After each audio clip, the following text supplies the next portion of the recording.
জাকির নায়েক বর্তমান বিশ্বের যে সমস্ত দাঈ-ইলাল্লাহ আছে তার মধ্যে একজন শ্রেষ্ঠ নাম হচ্ছে জাকির নায়েক।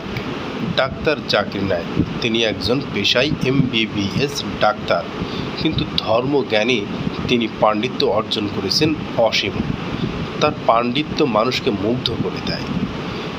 ডক্টর ইউনূসের আমন্ত্রণে আসছে এবার বাংলাদেশে, আসতে পারে 28 নভেম্বর থেকে 20 ডিসেম্বর পর্যন্ত তিনি বাংলাদেশে অবস্থান করতে পারেন। ইসলাম ধর্ম সম্পর্কে নানা মন্তব্য করায় বিভিন্ন ধর্ম অবলম্বী মানুষকে তিনি যুক্তি এবং তর্কের মাধ্যমে ইসলামকে সঠিকভাবে প্রচার করে থাকেন। ডাক্তার জাকির নায়েকের এই ইসলামের দায়ী বা দাওয়াতের এই কাজকে ভারত সরকার ভালো চোখে দেখতে পারেনি। ভারত সরকার মোদি ক্ষমতায় আসার পরে তার নামে অপপ্রচার, মিথ্যা মামলা দিয়ে তাকে ভারত থেকে মালয়েশিয়ায় পাড়ি জমান।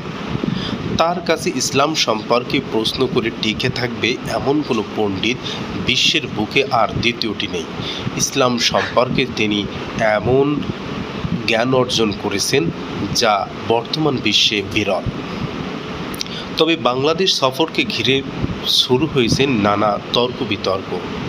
ভারতের পররাষ্ট্র দূত বাংলাদেশকে সাফ জানিয়ে দিয়েছেন জাকির নায়েক বাংলাদেশে সফরে আসলে তাকে যেন ভারতের হাতে তুলে দেওয়া হয়। এর আগে মালয়েশিয়া সরকারকেও কয়েকবার তাকে তাদের দেশে ফেরত পাঠানোর জন্য আবেদন করেছে ভারত সরকার বা মোদি সরকার। কসাই মোদি খ্যাত তিনি ইসলামের এত বিদ্বেষী যে তিনি জাকির নায়েকের এই ইসলাম প্রচারকে তিনি ভালো চোখে দেখতে পারেননি। তিনি ইসলামের থেকে যখন মানুষ ধাবিত হচ্ছিল তখনই তার নামে নানা অপবাদ দিয়ে দেশ থেকে বিতাড়িত করার পায়তারা করেছে এই স্বৈরা মোদি সরকার।